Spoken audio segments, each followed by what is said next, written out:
Hi guys! இன்னைக்கு நம்ம 2008ல release ஆன ஒன் மிஸ்டு கால் அப்படின்ற ஒரு சூப்பரான ஹாரர் த்ரில்லர் மூவி தான் பார்க்க போறோம். இந்த படத்தோட ஒன்லைன் என்னன்னா, யாரோ ஒருத்தவங்க மூலியமா ஒரு லேடிக்கு ஒரு மிஸ்டு கால் ஒரு மெசேஜ் வருது. அந்த மெசேஜ்ல ஒரு நாளும் நேரமும் வருது. அதே நாள் நேரத்துல அந்த லேடி இறந்து போயிறாங்க. அவங்களோட க்ளோஸ் ஃப்ரெண்டுக்கும் அந்த மெசேஜ் அப்படியே ஃபார்வர்ட் ஆகுது. அவங்களும் இறந்து போறாங்க. கடைசியில இந்த மெசேஜ் ஈரானிக்கும் ஃபார்வர்ட் ஆகுது. உண்மையான கொலைகாரன் யாருன்னு சொல்லி ஈரானி கண்டுபிடிக்கிறாங்க. அப்படி கண்டுபிடிக்கும் போது அவங்களுக்கு காத்துக்கூடிய பயங்கரமான ஒரு ட்விஸ்ட். அப்படி என்ன ட்விஸ்ட் அது அப்படின்னு தெரிஞ்சுக்கணும்னா இந்த படத்தை முழுசா பாருங்க. பங்கமான ட்விஸ்ட் படத்தோட எண்டில் உங்களுக்காக காத்துக்கிட்டு இருக்கு. ஸோ இப்போ அங்க கதைக்குள்ள போலாம். நீங்க பார்த்தது வாய்ஸ் மனுஷர். ஸோ மறக்காம சப்ஸ்கிரைப் பண்ணுங்க அண்ட் பெல் ஐக்கானை கிளிக் பண்ணுங்க. படத்தோட ஸ்டார்டிங்ல ஒரு ஹாஸ்பிட்டல் காமிக்கிறாங்க. அங்க ஒரு ஃபயர் ஆக்சிடென்ட் நடக்குது. அதனால அங்க இருக்கிற பேஷண்ட் எல்லாரையும் மீட்பு குழு அவங்கள கூட்டிட்டு போயிட்டு இருப்பாங்க. அங்க ஒருத்தவங்க ஒரு சின்ன குழந்தைய கூட்டிட்டு வந்து என்னோட அம்மா எங்க போயிருக்காங்க, அவங்க எங்க இருக்காங்கன்னு கேட்கும் போது அந்த குழந்தை எதுவுமே சொல்லாம அந்த நெருப்பையே பார்த்துக்கிட்டு இருக்கா. எங்க ஒரு பொண்ணை காமிக்கிறாங்க. அவ போன்ல பேசிட்டே இருக்கும் போது டக்குன்னு அவளோட பூனை காணாம போயிடுது. போனை கட் பண்ணிட்டு பூனை எங்க இருக்குன்னு பார்த்தா அது ஒரு ஓரமா நின்னுட்டு இருக்கு. டக்குன்னு தண்ணியில குதிக்கிற சவுண்ட் கேக்குது. அவ பயந்துட்டு பூனை தான் தண்ணியில விழுந்துடுச்சுன்னு சொல்லி தண்ணியை ஊத்து பார்த்துக்கிட்டே இருப்பா.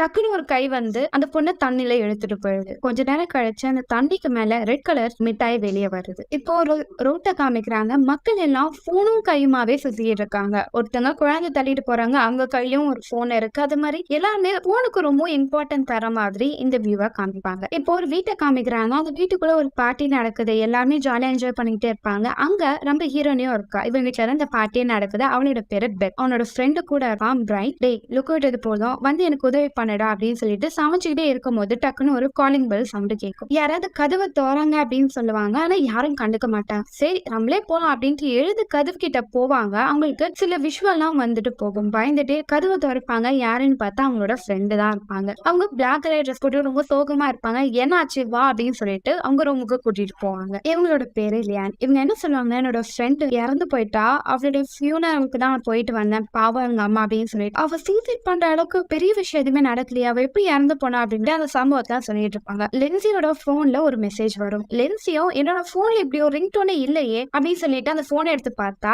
இறந்து போனா அவ ஃப்ரெண்டு கிட்ட இருந்ததா அந்த மெசேஜே வந்துடும். அந்த மெசேஜ்ல ஜூன் 12 மண்டே 10:17 PM அப்படின்ற மாதிரி ஒரு ஹிண்ட் மட்டும் தான் வந்திருக்கும். அதுக்கு அடுத்தது ஒரு வாய்ஸ் ரெக்கார்டு வந்திருக்கும். அது என்னன்னு ஆன் பண்ணி பார்த்த உடனே லியா ஷாக் ஆயிடுவா. ஹீரோனியும் என்னது கூடன்னு சொல்லி கேட்டு பார்த்தா அவளோட ஃப்ரெண்டோட வாய்ஸ் அவ போன்லயே கேட்கும். இது எப்படி சாத்தியம் அப்படின்னு சொல்லி அவ பயந்துட்டு இருப்பா. இது யாராவது அவன் ஃப்ரெண்டு பிராங்க் பண்ணவங்க அனுப்பியிருப்பாங்க, நினைச்சு ஃபீல் பண்ணாத விடன்னு சொல்லி அவளை சமாதானப்படுத்துவா. எங்க நம்ம படத்தோட ஹீரோவை காமிக்கிறாங்க. இவரு டிடெக்டிவ். ஒரு கேஸுக்காக வெளியே வந்ததெல்லாம் செக் பண்ணிட்டே இருக்கும்போது அவருக்கு ஒரு கால் வரும். உடனே ஹாஸ்பிட்டல் போறாரு. அவங்க தங்கச்சி இறந்து போயிருப்பாங்க. அவங்களோட சடலத்தை இவர் பார்ப்பாரு. ரொம்ப சோகமா இருப்பாரு. அவங்களோட தங்கச்சியோட வேற ஏதோ ஒண்ணு இருக்கிறதா நோட் பண்ணுவாரு. அது என்னதுன்னு எடுத்து பார்த்தா அது ரெட் கலர் மிட்டாய். இது எப்படி இவ வாயில இருக்கும்னு சொல்லி அவர் சந்தேகப்பட்டாரு. அடுத்த நாள் காலையில ஹீரோயினும் அவங்க ஃப்ரெண்டும் கிளாஸ் அட்டெண்ட் பண்ணிட்டு இருக்காங்க. ப்ரொஃபசர் கிளாஸ் எடுத்துக்கிட்டே இருக்கும் போது லியானுக்கு மட்டும் கொஞ்சம் வித்தியாசமான விஷயங்கள் தெரியுது. அவங்க கொஞ்சம் பயப்படுறா. ஹீரோயினோட கையில பூச்சி போற மாதிரி அவளுக்கு தெரியுது. பார்த்து பயந்து போறா. நடந்து போயிட்டே இருக்கும்போது ஹீரோயினை கூப்பிடுறா.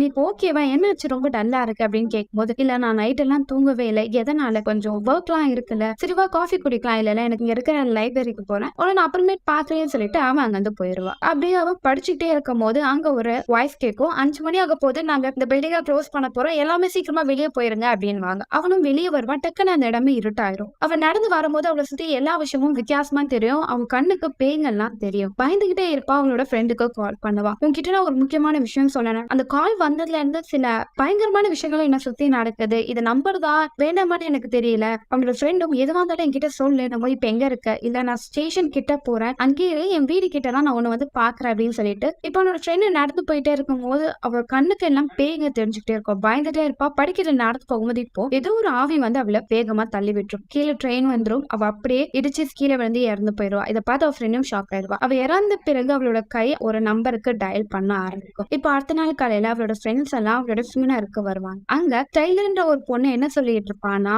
இவளோட ஃப்ரெண்டு முன்னாடி இறந்தா, அவளுக்கு ஒரு கால் வந்தது, அந்த கால அவளோட வாய்ஸே கேட்டதான். அதுக்கடுத்து அந்த பொண்ணு இறந்து போயிட்டா. இவளுக்கும் அதே மாதிரி கேட்டிருக்கு. ஆனா இவளே இறந்து போயிட்டா போல, யாரதா இப்படி கால் வந்துட போகுது, அப்படி வந்தா கண்டிப்பா அவங்க இறந்துருவாங்க போல அப்படின்னு சொல்லி ஒரு விஷயத்த சொல்லிட்டு இருப்பா. இதெல்லாம் கேட்ட பிரைனுக்கு கோபம் வரும். அவங்க அப்பா அம்மா எங்கதான் இருக்காங்க, கஷ்டத்துல இருக்காங்க. அந்த நேரத்துல இப்பெல்லாம் பேசி உனக்கு அறிவு இல்லையா அப்படின்னு சொல்லி அவன் கோவப்படுவா. உண்மையா தானே சொன்னேன், இதுக்கு எதுக்கு நீ கோவப்படுறன்னு சொல்லி டைலருக்கும் பிரைனுக்கும் வாக்குவாதம் நடக்கும். இதை பார்த்த ஹீரோயினும் தயவு செஞ்சு இதை நிறுத்துங்க, இங்க சண்டை போடாதீங்க அப்படின்னும் போது பிரைனுக்கு கோவம் நான் இங்க போறேன்னு சொல்லிட்டு பக்கத்துல இருக்க ஒரு காஃபி ஷாப்க்கு போவான். அப்படி அவன் நடந்து போகும்போது அவனை சுத்தி வித்தியாசமான விஷயங்கள் தெரியும். அதை பார்த்து அவன் கொஞ்சம் பயப்படுவான். அங்க ஹீரோயினும் வருவா. என்னாச்சு, ஏன் கூச்சிட்டு வந்த, உனக்கு ஏதாவது விஷயம் தெரிஞ்சா என்கிட்ட சொல்லு, இதையும் மறைக்காத அப்படின்னும் போது அவ சொன்ன மாதிரி எனக்கும் அந்த கால் வந்தது, ஆனா அதெல்லாம் நினைச்சு நான் பயப்படல உனக்கு. அவனுக்கும் அதே மாதிரி ஒரு டேட் அண்ட் டைம் மெசேஜ் வந்திருக்கும். அவனோட போன்ல அவனோட வாய்ஸே கேட்கும். நான் இந்த மேஜிக்கு இந்த ஸ்பிரிச்சுவலா நம்பக்கூடிய ஆள் இல்லை, ஆனா என் வாய்ஸ் எப்படி என் போன்ல கேக்குது, அதை நினைச்சாதான் கொஞ்சம் வியர்டா இருக்கு. இதெல்லாம் நினைச்சு பயப்பட மாட்டேன், எனக்கு எந்த பிரச்சனையும் இல்லை அப்படின்னு சொல்லிட்டு நான் எங்க போறேன்னு சொல்லி அவன் கொஞ்சம் தூரம் ரோட் கிராஸ் பண்ணி நடத்த போவான். டக்குன்னு ஹீரோனி கூப்பிட்டு உன்னோட போனை இருக்கு, இதை வாங்கிட்டு போடா அப்படின்னு நான் வரேன்னு சொல்லிட்டு கிட்ட வருவான். அந்த போனை எடுப்பான். இப்போ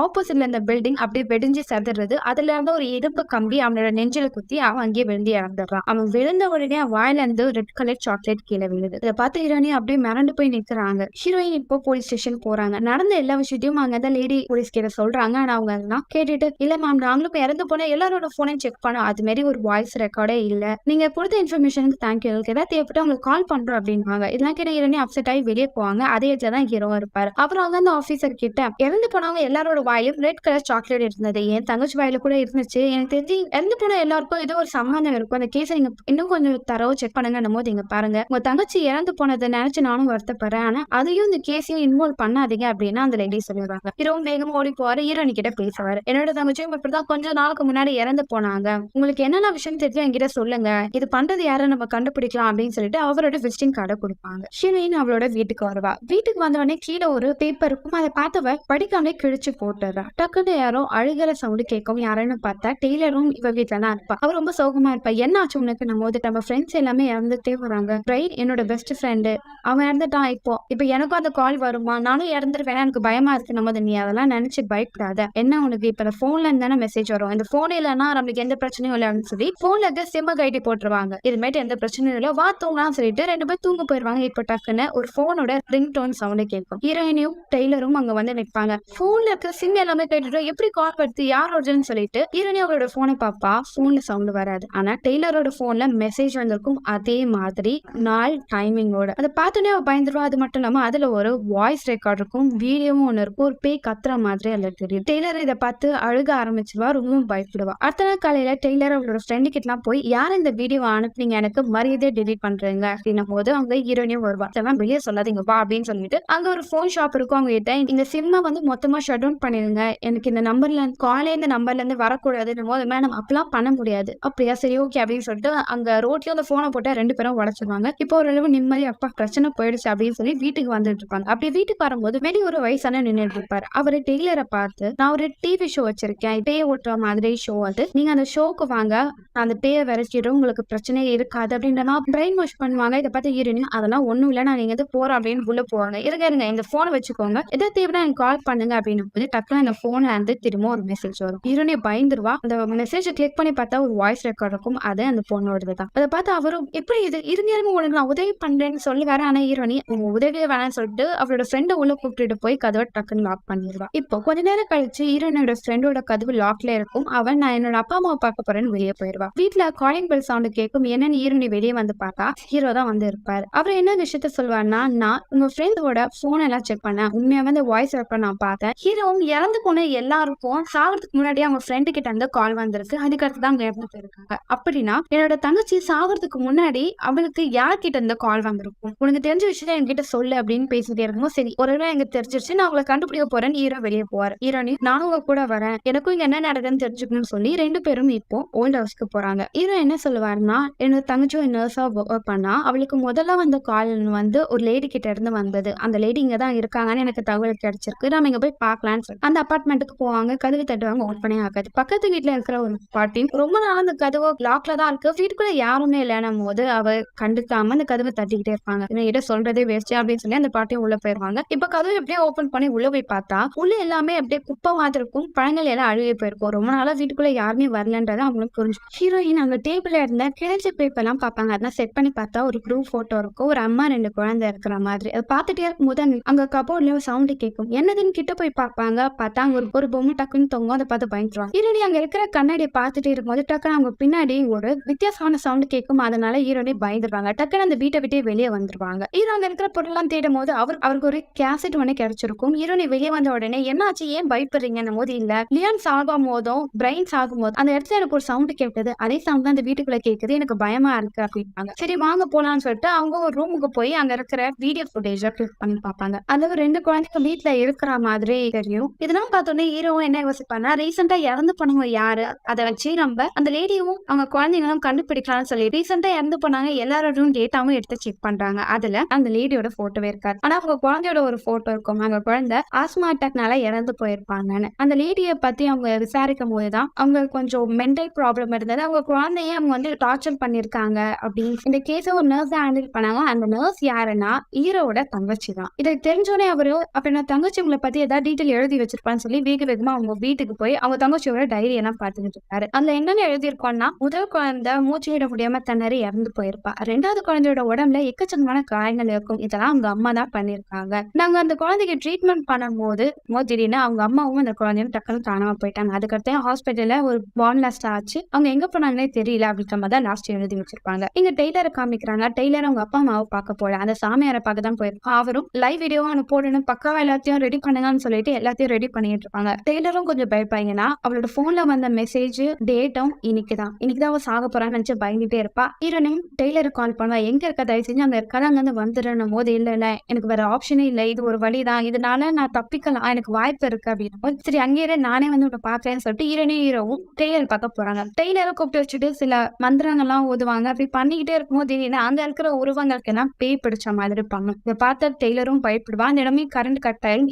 ஹீரோனையும் உள்ள வருவாங்க. அந்த இடம் அப்படி புகையா இருக்கும். டெய்லரை ஒரு பேய் வந்து கொலை பண்ணிடும். ஹீரோனையும் வந்து பாப்பா, மூச்சு பேச்சு இல்லாம இருப்பா, அவங்க வாயில மிட்டாயிரும். அங்க வந்து வயசானவரும் நடந்த எல்லாத்தையும் ரெக்கார்ட் பண்ணி வச்சிருப்பாரு. அதை பிளே பண்ணி பார்த்தா அது எல்லாமே பிளரா இருக்கும். இப்போ ஹீரோனிக்கு ஒரு மெசேஜ் வரும். அவளுக்கும் ஆல்ரெடி இறந்து போன மாதிரியே மெசேஜும் ஒரு வாய்ஸ் ரெக்கார்டும் வரும். இதை பார்த்து ஹீரோனே பயந்துருவா. ஹீரோவும் நீ உன பயப்படாதுன்னு சொல்லி ஹீரோவும் போலீஸ் ஸ்டேஷன் கூட்டிட்டு வருவாரு. அங்க இருக்கிற ஹையர் ஆஃபீஸர் கிட்ட நடந்த எல்லாத்தையும் சொல்லுவாரு. இந்த பொழுது இப்ப மெசேஜ் வந்துருக்கு, கண்டிப்பா இவளோட உயிருக்கு ஆபத்து, இவளை நம்ம ப்ரொடெக்ட் பண்ணணும் அப்படின்னும் போது இங்க பாரு இதெல்லாம் நம்புற மாதிரி இல்ல, ஹீரோவும் அந்த பொண்ணு காப்பாத்தி ஆகணும், இங்க நீ ஒன்னும் பயப்படாத, இந்த போனு தானே பிரச்சனைன்னு சொல்லி போனை உடைச்சு தண்ணியில போட்டுவாரு. இன்னைக்கு ஃபுல்லா முடிய நான் இருக்கேன்னு சொல்லி அவளோட வீட்டுக்கு வந்து வெயிட் பண்ணிட்டு இருப்பாரு. ஹீரோனி ரூமுக்கு போக ரொம்ப சைலண்டா இருப்பா. ஹீரோ வந்து என்ன ஆச்சு அப்படின்னும் போது இவளோட கையில சூடு வச்ச காயங்கள் தான், என்னாச்சு உனக்கு சொல்லு என்கிட்ட அப்படின்னும் போது அவளோட பிளாஷ்பேக்க சொல்லுவா. அவள் சின்ன வயசா இருக்கும் போது அவளோட அம்மா வந்து ஒரு மாசம் சைக்கோ மாதிரி பிஹேவ் பண்ணுவாங்க. சிகரெட் எடுத்து அவளோட கையில வச்சு அவளோட கஷ்டப்படுறதெல்லாம் பார்த்து ரசிப்பாங்க. எப்படி அந்த குட்டி பசங்களோட அம்மா எப்படி சைக்கோவோ அதே மாதிரிதான் என்னோட அம்மா இருந்தாங்க. என்னோட அப்பாவால இதை தடுக்க முடியல.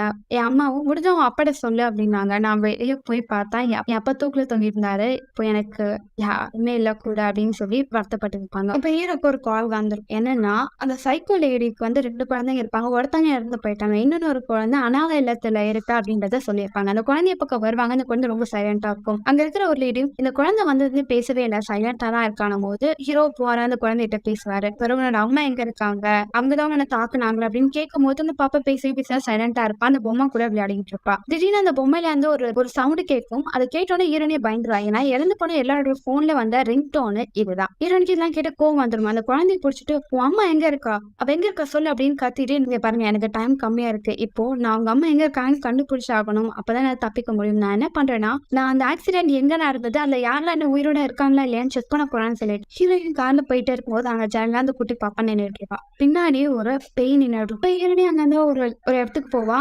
அந்த ஹாஸ்பிட்டல் ஃபயர் ஆன அன்னைக்கு யார் இருந்தாங்கன்னு டேட்டா கலெக்ட் பண்ணிட்டு இருப்பா. அது மட்டும் இல்லாம அங்க இறந்து போனவங்க எல்லாருக்கும் ட்ரீட்மெண்ட் கொடுத்த டாக்டர் யாருன்னு அவ பாத்துக்கிட்டே இருக்கும் போது டக்குன்னு தண்ணி குடிக்கலாம் சொல்லி வெளியே போவா. அங்க ஒரு லேடி உங்களை கிராஸ் பண்ணி போவாங்க. அவங்க முகம் அப்புறம் ரத்தம் ஊத்துற மாதிரி தெரியும். இருட்டி பயப்பட ஆரம்பிச்சிட்டா. எனக்கு நேரம் கம்மியா இருக்கு, எனக்கு எதுவுமே வியர்டான விஷயம் தான் தெரியுதே அப்படின்னு சொல்லிட்டு அந்த டாக்டர் யாருன்னு தேடி போவா. அந்த டாக்டர் கிட்ட அந்த குழந்தை நீங்க தானே அன்னைக்கு ட்ரீட்மெண்ட் பண்ணீங்க, அந்த குழந்தையோட அம்மா அந்த குழந்தை கூட அன்னைக்கு இருந்தாங்களா இல்லையான்னு கேட்கும்போது அந்த குழந்தைய நான் ட்ரீட்மெண்ட் பண்ற வரைக்கும் அவங்க அம்மா என் கூடயே தான் இருந்தாங்க அப்படின்றத அவங்க சொல்லுவாங்க. அப்பதான் ஹீரோனுக்கும் தெரியும். அப்போ அவங்க அம்மா அந்த ஹாஸ்பிட்டல்ல தான் இருந்திருப்பாங்க. அவங்களோட உடல் அங்கதான் இருக்கும். அது சாந்தி அடையாம தான் எல்லாரையும் பழி வாங்குது போல. அதை போய் நம்ம சரி பண்ணணும்னு சொல்லிட்டு அவங்க டாக்ஸில போயிட்டு இருப்பாங்க. ஹீரோவும் கால் பண்ணுவாங்க, நான் அந்த பழைய ஹாஸ்பிட்டலுக்கு தான் போறேன், நீயும் அவங்க வந்துடணுமோ, நான் தயவு செஞ்சு தனியா போகாத, நானும் வரணும்னு சொல்லிட்டு ஹீரோ போனை கட் பண்ணிட்டு வேகமா போறாரு. ஹீரோனையும் அங்க போய் பாக்குறாங்க. அந்த ஹாஸ்பிட்டல் அப்படியே இடிஞ்சு போயிருக்கு. அதுக்குள்ள போக ட்ரை பண்ணாங்க. கதவெல்லாம் லாக் ஆயிருக்கு. எப்படியும் சந்தெல்லாம் பூந்து போறாங்க. அந்த கதவு ஆட்டோமேட்டிக்கா ஓப்பன் ஆகுது. உள்ள போய் பார்த்தா அங்க ஒரு தொட்டில ஒரு பொம்மை கையில போன் வச்சுக்கிட்டு இருக்க மாதிரி இருக்கு. இதை பார்த்து ஹீரோனே பயந்துருவாங்க. வாண்டடா நம்மளே பேக்கிட்ட மாட்டிட்டும் போலயே, உயிரை காப்பாத்தின ராசா ஓடு அப்படின்னு சொல்லிட்டு வேகமா ஓடுறாங்க. அப்போ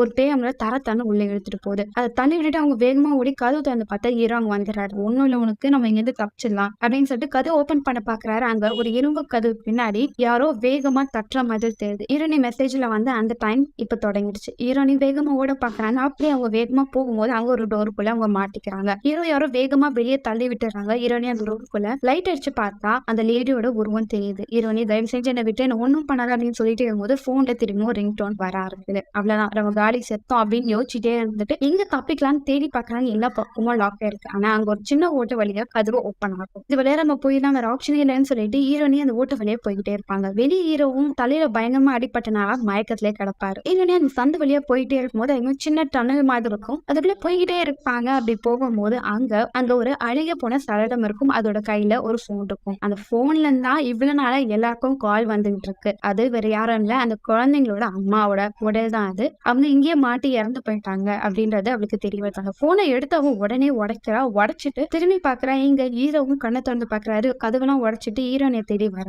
இவளும் திரும்பி பாக்குறா. இப்போ அந்த அழுகுன தடலம் ஹீரோனி கிட்ட வருது. ஹீரோனிய தாக்க வருது. ஹீரோனி தப்பிச்சப்போதும் சரி வேக வேகமா போறா. அப்படியே அவன் மேல ஏறி அவளை கொலை பண்ண வருது. தயவு செஞ்சு என்ன கொலை பண்ணிடாத, எனக்கு ஒண்ணும் தெரியாது, என்ன விட்டு அப்படின்னு கெஞ்சி கேட்கிறா. அதோட கண்ணுல அப்படியே தண்ணி ஊத்துது. ஹீரோவும் அந்த ஓட்ட வழியே வந்து பாக்குறாரு. அந்த போயிடுது. ஹீரோனிய ஒண்ணும் பண்ணாம உடனே அங்க போலீஸ் ஆபீசர் எல்லாம் வருவாங்க. ஆம்புலன்ஸ் கால் பண்ணுவாங்க. ஹீரோனியம் இருமேட்ல இருந்து எந்த பிரச்சனையும் இல்ல, அந்த சடலத்தையும் நம்ம மீட் ஆச்சு அப்படின்னு சொல்லிட்டே இருக்கும்போது இப்போ ஹாஸ்பிட்டலுக்குள்ள போறாங்க. அங்க விழுந்து கிடக்குற அந்த செல்போனை எடுத்து பேக் பண்ணி வைக்கிறாங்க.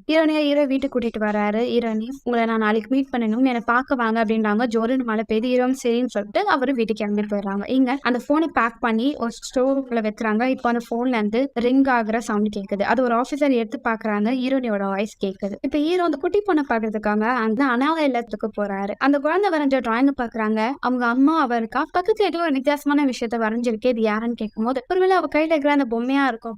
அந்த பொம்மையை ஹீரோ வாங்கி பாக்குறாரு. அந்த பொம்மைக்குள்ள ஒரு கேசட் இருக்கும். அதை அவரு பிளே பண்ணி பாக்குறாரு. அந்த கேசட்ல என்ன பிளே ஆகுதுன்னா, இது வரைக்கும் அந்த குழந்தைய காயப்படுத்தினது அவங்க அம்மா. அவங்க அம்மா ஒரு சைக்கோ அப்படின்னு தான் நம்ம நினைச்சிருக்கோம். ஆனா உண்மை அது கிடையாது. அவங்க அம்மா அந்த குழந்தைங்க 2 பேரும் வீட்டுல விட்டுட்டு வெளியே போகும்போது அவங்க அக்கா தான் அந்த குட்டி பொண்ணோட கையில கத்தி வச்சு கிழிப்பா அந்த குழந்தைய காயப்படுத்துவா. ஒரு நாள் இப்படி பண்ணும்போது அவங்க அம்மா பாத்துருவாங்க. ஏன் இப்படி பண்ணுன்னு சொல்லி அவளோட அக்காவை தள்ளி விட்டு அந்த குழந்தைய ஹாஸ்பிட்டல் கூட்டிட்டு போவாங்க. அப்படி கதவு லாக் பண்ணிட்டு அவங்க போகும்போது இவளுக்கு வீசிங் ப்ராப்ளம் இருக்கும். அந்த மருந்து அவ போடும்போது அது ஆல்ரெடி காலியா இருக்கும். அதனால மூச்சு திணறிக்கிட்டே இருப்பான். அவங்க அம்மாக்கு லாஸ்ட் கால் பண்ணுவான். அந்த போனோ ரீச் ஆகுது. அப்படியே மூச்சு விட முடியாம திணறி அப்படியே அங்க மயக்கம் போட்டு விழுந்தது. அதுக்கடுத்து அவங்க அம்மா ஹாஸ்பிட்டல் கூட்டிட்டு போயிருப்பாங்க. அவ இறந்து போயிருப்பா. அது கத்தாது. அந்த ஹாஸ்பிட்டல்ல அந்த ஃபயர் ஆக்சிடென்ட் நடந்திருக்கு. ஹீரோ அந்த குட்டி பண்ண பாக்குறாரு. உன்னை காயப்படுத்தினது உன்னோட அம்மா இல்ல உன்னோட அக்கா தானே அப்படின்னும் போது அந்த குட்டி பாப்பாவும் என் அக்கா இப்படி பண்ணுவா, அதுக்கடுத்து எனக்கு ரெட் கலர் சாக்லேட் தருவா. இதை பார்த்து ஹீரோவும் உடனே ஹீரோனிக்கு கால் பண்றாரு.